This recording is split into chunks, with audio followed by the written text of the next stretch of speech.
नमस्कार, आप देख रहे हैं 10 कदम और इटावा की खबर सबसे पहले आप तक पहुंचा रहे हैं, जहां पर मेडिकल स्टूडेंट की संदिग्ध मौत से कई सवाल खड़े हो गए हैं। हड़कंप मच गया है। एमबीबीएस के स्टूडेंट की हम बात कर रहे हैं। एमबीबीएस फर्स्ट ईयर के स्टूडेंट हिमांशु गुप्ता का शव उनके हॉस्टल के कमरे में फांसी के फंदे पर लटका हुआ मिला है। पुलिस शुरुआती जांच में इसे खुदकुशी मान रही है, तो वहीं परिजन वार्डन और सुरक्षा गार्ड्स पर गंभीर आरोप लगा रहे हैं। छात्रों के परिजनों ने इस मामले को हत्या कहा है। छात्र गोरखपुर का रहने वाला था। सैफई मेडिकल यूनिवर्सिटी में एमबीबीएस का स्टूडेंट था। हिमांशु गुप्ता, जिसने फांसी के फंदे से लटक के खुदकुशी की है, या ये हत्या का मामला है, इस पूरे मामले पर पुलिस गहन जांच कर रही है, क्योंकि पुलिस को पहली नजर में ये खुदकुशी ही लग रही है।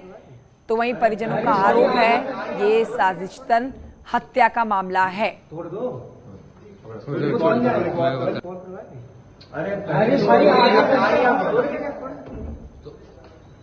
कर दो। अरे भाई कुंडी तो ऊपर लगी है। ऊपर नहीं, वो नीचे ही है। दो ना नीचे से करना पड़ेगा, कुछ करना पड़ेगा। ऊपर से कुछ करना तो अरे तोड़ दो। मेरे सहयोगी दिनेश शाके और जानकारी के साथ फोन लाइन पर इस समय मौजूद है। दिनेश, क्या समझे, पुलिस किस एंगल से इस पूरे मामले को जांच रही है? क्योंकि पुलिस को पहली नजर में मामला खुदकुशी का लग रहा है, लेकिन परिजन आरोप लगा रहे हैं हत्या का। बिल्कुल, कल जब ये हिमांशु गुप्ता जो एमबीबीएस का प्रथम वर्ष का छात्र है, उसका रूम नहीं खुला, तो उसके जो दूसरे साथी एमबीबीएस छात्र हैं, उन्होंने वार्डन और अन्य प्रशासनिक अधिकारियों को इस बात की जानकारी दी, जिसके बाद में पुलिस को बुलाया गया और पुलिस की मौजूदगी में हिमांशु गुप्ता के गेट को धक्का मार करके हिट करके खोला गया। हाँ। जैसे ही उसके साथी छात्र अंदर पहुंचे तो सबको लटका हुआ देख करके जोर जोर से चीखने लगे, परेशान हो गए और रोने बिलखने लगे। तो एक घटनाक्रम तो ये हुआ जिसका वीडियो फिलहाल सामने आता हुआ दिखाई दे रहा है। लेकिन जब इस हादसे की घटना की जानकारी गोरखपुर में बैठे परिवार के सदस्यों को दी गई, तो वो जब यहाँ पर सैफई मेडिकल यूनिवर्सिटी पहुंचे तो उन्होंने विभिन्न तरह के आरोप लगाए। उनके आरोप जो वार्डन है उनके ऊपर है, सैफई मेडिकल यूनिवर्सिटी के प्रबंधन सुरक्षा कर्मियों पर लगाए गए कि उन्होंने पीट करके हत्या कर दी है।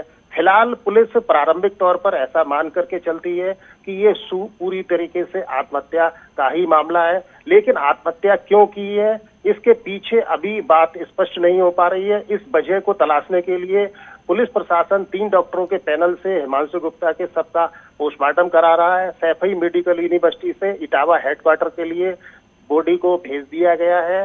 जो माँ उनकी पहुंची हुई है हिमांशु गुप्ता की, सरता, उनका भी इसी तरीके का आरोप है कि रक्षाबंधन पर उनका बेटा घर आया हुआ था, लेकिन इस अवधि में यहाँ आने के बाद में क्या हुआ है जिसके बीच में आकर के उसकी मौत हो गई है, वो सीधे तरीके से जो प्रबंधन है, सुरक्षाकर्मी है, वार्डन है या साथी छात्र है, उन पर आरोप लगा रहे। लेकिन अभी तक कोई भी दस्तावेजी तौर पर आरोप प्रत्यारोप का कोई प्रार्थना पत्र नहीं दिया गया। अभी केवल आरोपों तक ही बात चल रही है। अब जो जिला प्रशासन और पुलिस प्रशासन है वो पोस्टमार्टम के बाद में कार्रवाई की बात कह रहा है और इसीलिए 3 विशेषज्ञ डॉक्टरों से हिमांशु गुप्ता के शव का पोस्टमार्टम कराया जा रहा है। जी दिनेश शाकी, शुक्रिया आपका जानकारी के लिए। और आइए आगे बढ़ते हैं, आपको बताते हैं कि सीबीआई छापेमारी के बाद दिल्ली के डिप्टी सीएम मनीष सिसोदिया के खिलाफ लुकआउट नोटिस जारी किया गया है। ये बड़ी खबर राजधानी दिल्ली से। दिल्ली के उप मुख्यमंत्री की बात कर रहे हैं मनीष सिसोदिया, जिनके खिलाफ लुकआउट नोटिस जारी कर दिया गया है। अब इसके बाद वो देश छोड़ने पर रोक लग गई है उनके। सीबीआई की ओर से सिसोदिया समेत 13 लोगों के खिलाफ लुकआउट सर्कुलर जारी कर दिया गया है। हम आपको बताएं कि 20 अगस्त को सीबीआई की एक टीम ने मनीष सिसोदिया के घर पर करीब 14 घंटे तक छापेमारी की थी और कल ही मनीष सिसोदिया ने ये बात कह दी थी कि जल्द ही उनकी गिरफ्तारी भी कर सकती है सीबीआई। और अब आज उनके खिलाफ लुकआउट नोटिस जारी कर दिया गया है। न सिर्फ मनीष सिसोदिया बल्कि कुल मिलाकर 13 लोग हैं जिनके खिलाफ लुकआउट नोटिस जारी किया गया है। लुकआउट नोटिस जारी मतलब अब देश छोड़ के कहीं नहीं जा सकते हैं दिल्ली के उप मुख्यमंत्री मनीष सिसोदिया। तो उधर आपको बताएंगे लुकआउट नोटिस को लेकर मनीष सिसोदिया ने ट्वीट किया है। उनका ट्वीट आप देख रहे हैं, लिख रहे हैं कि आपकी सारी रेड फेल हो गई, कुछ नहीं मिला आपको, एक पैसे की हेरा फेरी नहीं मिली है। अब आपने लुकआउट नोटिस जारी किया है, मनीष सिसोदिया मिल नहीं रहे हैं, ये क्या नौटंकी है मोदी जी। मैं खुलेआम दिल्ली में घूम रहा हूं, बताइए कहां आना है आपको, मैं मिल नहीं रहा। तो ये आपके सामने मनीष सिसोदिया का ट्वीट है। शंकर आनंद मेरे सहयोगी और जानकारी के साथ इस समय जुड़ गए हैं फोन लाइन पर। शंकर आनंद, यहां पर हम दोनों ही चीजें दिखा रहे हैं, एक तरफ तो लुकआउट नोटिस जारी कर दिया गया है, दूसरी तरफ मनीष सिसोदिया ट्वीट करके कह रहे हैं कि कहां मैं आपको मिल नहीं रहा हूं, सारी जांच फेल हो गई है आपके खिलाफ। मोदी जी पर सीधा हमला कर रहे हैं, देश के प्रधानमंत्री पर, और कह रहे हैं कि बताइए कहां आना है, मैं आपको मिल नहीं रहा हूं। देखिए, ये जो नाम है लुकआउट नोटिस जो कहते हैं, इसको समझना बहुत जरूरी है। इसका नाम पे मत जाइए, इसके काम करने के तरीके मैं आपको बताता हूँ।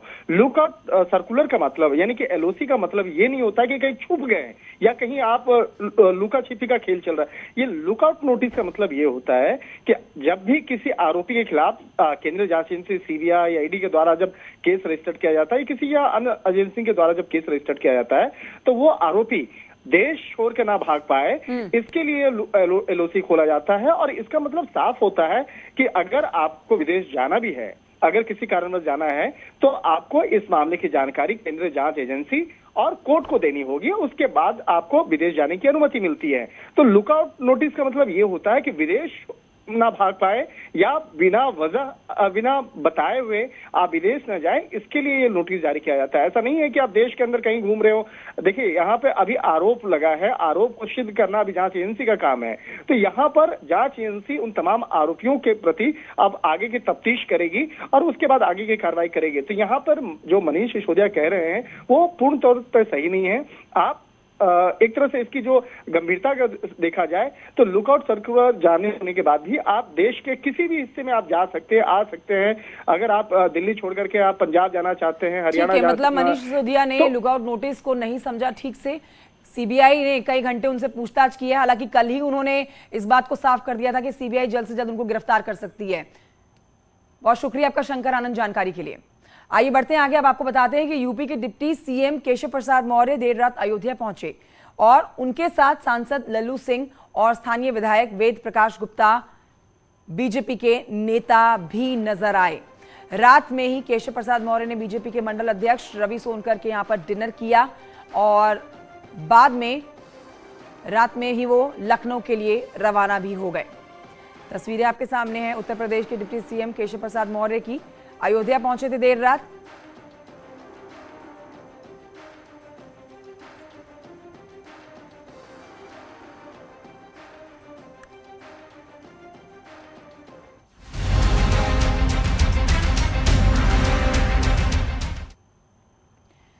आइए बढ़ते हैं आगे और आपको बताते हैं कि नोएडा की ग्रैंड ओमेक्स सोसाइटी में एक महिला से गाली गलौज के बाद श्रीकांत त्यागी फिलहाल जेल में है। अब श्रीकांत त्यागी के समर्थन में त्यागी समाज ने एक आज महापंचायत बुलाई है। ये महापंचायत आज नोएडा के भंगेल में मौजूद रामलीला ग्राउंड में की जानी है। महापंचायत में लोग जुटना शुरू हो चुके हैं, लोगों के आने जाने का सिलसिला शुरू हुआ है, लेकिन आपको बताएंगे भारी संख्या में यहाँ पर त्यागी समुदाय के लोगों के पहुंचने का दावा किया जा रहा है। और इसी को ध्यान में रखते हुए पुलिस ने पूरे नोएडा और ग्रैंड ओमेक्स सोसाइटी के बाहर सुरक्षा चाक चौबंद कर दी है। पुलिस ने फ्लैग मार्च भी निकाला है। सुरक्षा में पुलिस बल के साथ साथ अतिरिक्त सुरक्षा बलों को भी लगाया जा चुका है। तीन तस्वीरें आपके टेलीविजन स्क्रीन पर हम आपको पंडाल भी दिखा रहे हैं, जहां पर आज त्यागी समुदाय के भारी भरकम संख्या में लोगों के पहुंचने का दावा किया जा रहा है। एक विशाल पंडाल लगाया गया है और पंडाल को देखकर ही आप समझ सकते हैं कि आज हजारों की लाखों की संख्या में त्यागी समुदाय के लोग पहुंच सकते हैं नोएडा। अब इसी को ध्यान में रखते हुए उत्तर प्रदेश पुलिस ने भी अपनी कमर कस ली है और चाक चौबंद सुरक्षा व्यवस्था की गई है। ग्रैंड ओमेक्स सोसाइटी के बाहर पुलिस बल की तैनाती कर दी गई है, क्योंकि यहां पर कई हजार लाखों त्यागी समुदाय के लोगों के पहुंचने की आशंका जाहिर की जा रही है। श्रीकांत त्यागी के समर्थन में त्यागी समुदाय आ चुका है। दो तस्वीरें आपके टेलीविजन स्क्रीन पर इस समय। और हिमांशु और जानकारी देंगे। इस समय लाइव हमारे साथ मौजूद हैं महापंचायत के पंडाल से। हिमांशु, क्या जानकारी मिल रही है, कब तक शुरू हो जाएगी ये त्यागी समुदाय की महापंचायत? देखिए, आपको सबसे पहले तस्वीरें दिखाना चाहेंगे। ये पंडाल है, यहीं पर महापंचायत का आयोजन होना है और धीरे धीरे समय के साथ भीड़ बढ़ती चली जा रही है। आपको बता दें, चूंकि लोग जो है अन्य जिलों से आ रहे हैं, बसों में एक साथ आ रहे हैं, ऐसे में यहाँ पर धीरे धीरे जत्थे में लोग पहुंच रहे हैं और सुरक्षा के भी पुख्ता इंतजाम किए गए हैं। आप तस्वीरों में देखेंगे, देखिए राइट कंट्रोल व्हीकल, एक तरफ राइट कंट्रोल व्हीकल भी है, इसके अलावा पैरामिलिट्री फोर्सेस हैं, पुलिस के सुरक्षा जवान तैनात हैं और यहाँ पर कुछ देर पहले अभी जिस तरीके से ब्रीफिंग की गई है, यहाँ पर सभी लोग चाक चौबंद है, सुरक्षा व्यवस्था को ध्यान में रखते हैं। और दूसरी तरफ ये देखेंगे, ये मेन गेट है जहाँ से सभी लोगों की एंट्री हो रही है और इस दौरान यहाँ पर जो भी एंट्री कर रहे हैं उनकी चेकिंग की जा रही है। कोई शस्त्र, कोई अन्य चीज इस तरीके की जो प्रतिबंधित है उसको लेकर तो नहीं आ रही है। तमाम चीजें यहाँ पर सुरक्षा के लिहाज से की जा रही है।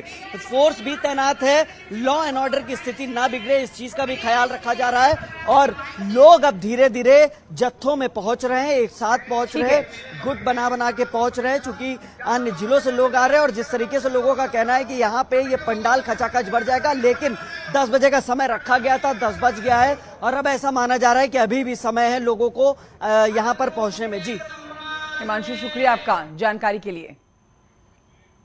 और आइए बढ़ते हैं आगे। बागपत से खबर है जहां पर पुलिस और बदमाशों के बीच मुठभेड़ हो गई और इस मुठभेड़ में 25,000 का इनामी नफीस घायल हुआ है। मुठभेड़ के दौरान 3 बदमाश फरार हुए हैं। फरार बदमाशों की तलाश में पुलिस लगी हुई है।